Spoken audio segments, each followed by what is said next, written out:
गुन्ह्यांना तेथे जागा नाही. पण पेशव्यांच्या गादीला वारस. याची चिंता तुम्ही करू नका.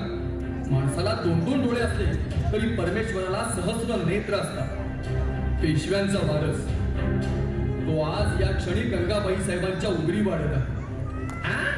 घ्या म्हणजे बाजारात तुरी आणि भड भट्टीला मारी असा प्रकार झाला.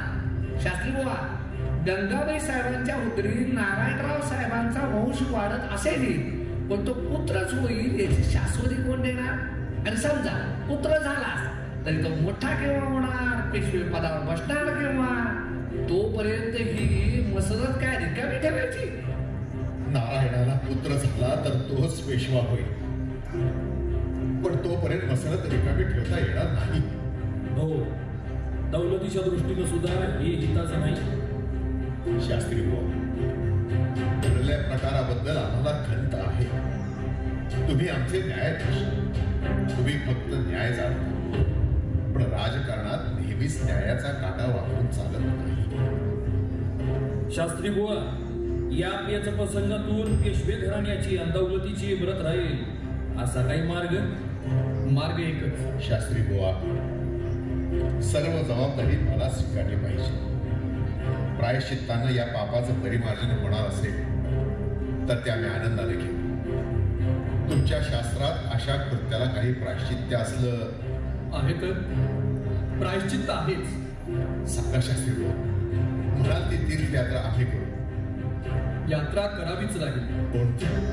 रामेश्वर नाही. काशी नाही. चारीधाम यात्रा? मग कोणती? परलोक यात्रा. परलोक यात्रा? होय.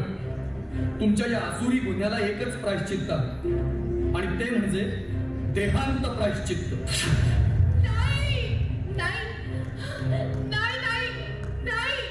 शास्त्री बुवा, नीट विचार करून सांगा.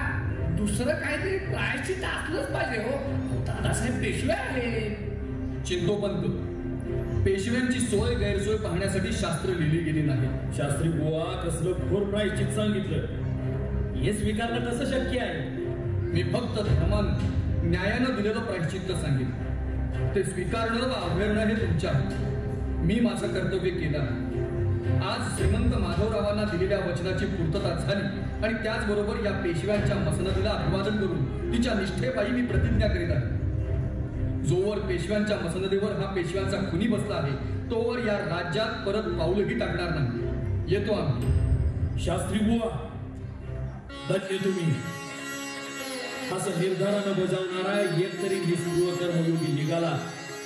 गादीला मुजरा करण्यासाठी म्यानाबाहेर पडलेल्या तलवारी आज मानाचा पहिला मुजरा तुम्हाच करतील.